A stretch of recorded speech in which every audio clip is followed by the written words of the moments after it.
Dalton ने अपने परमाणु मॉडल में किसी प्लस माइनस चार्ज की बात नहीं की, न नाभिक के बारे में बताया है। और थॉमसन ने प्लस माइनस यानी इलेक्ट्रॉन प्रोटॉन की बात तो की, किंतु नाभिक के बारे में कुछ नहीं बताया। रदरफोर्ड इसीलिए इनका प्रयोग महत्वपूर्ण हो जाता है कि उन्होंने प्लस माइनस के साथ ही नाभिक की बात की, यानी कि परमाणु के नाभिक की खोज करने वाले रदरफोर्ड ही थे।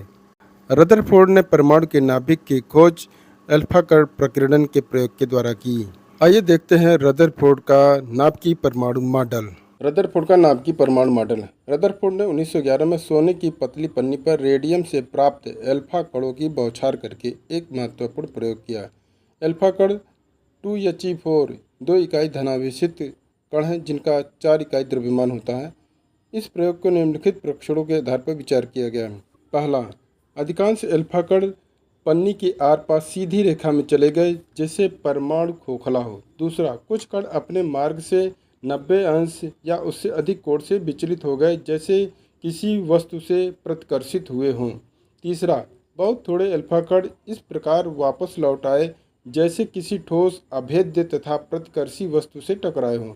उपर्युक्त परीक्षणों के आधार पर रदरफोर्ड ने नाभिकीय परमाणु मॉडल के निम्नलिखित आधारभूत सिद्धांत प्रस्तुत किए। पहला, परमाणु का समस्त धनावेश एक अति सूक्ष्म आयतन में केंद्रित रहता है जिसे परमाणु का नाभिक या न्यूक्लियस कहते हैं। इसी नाभिक में परमाणु के सारे प्रोटॉन होते हैं।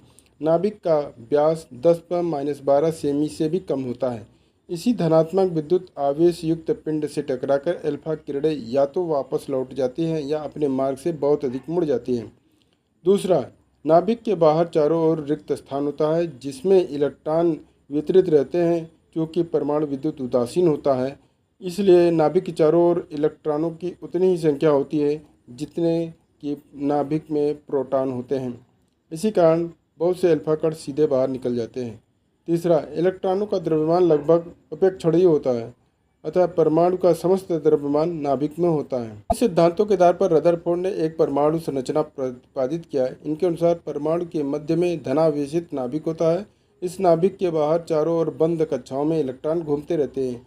ये इलेक्ट्रॉन अचल नहीं होते, अन्यथा हल्के और विपरीत आवेश के होने के कारण धनावेशित नाभिक में आकर्षित होकर इसमें गिर जाएंगे। इलेक्ट्रॉनों के चक्कर लगाने से उत्पन्न अभिकेंद्रीय बल इलेक्ट्रॉन एवं नाभिक के बीच स्थिर विद्युत आकर्षण बल को संतुलित करता है। इस परमाणु संरचना की तुलना सौरमंडल से की जाती है। जिस प्रकार सूर्य के चारों ओर ग्रह परिक्रमा करते रहते हैं, उसी प्रकार नाभिक के चारों ओर इलेक्ट्रॉन घूमते रहते हैं। अतः इलेक्ट्रॉन को कभी कभी ग्रही इलेक्ट्रॉन, प्लैनेटरी इलेक्ट्रॉन भी कहा जाता है।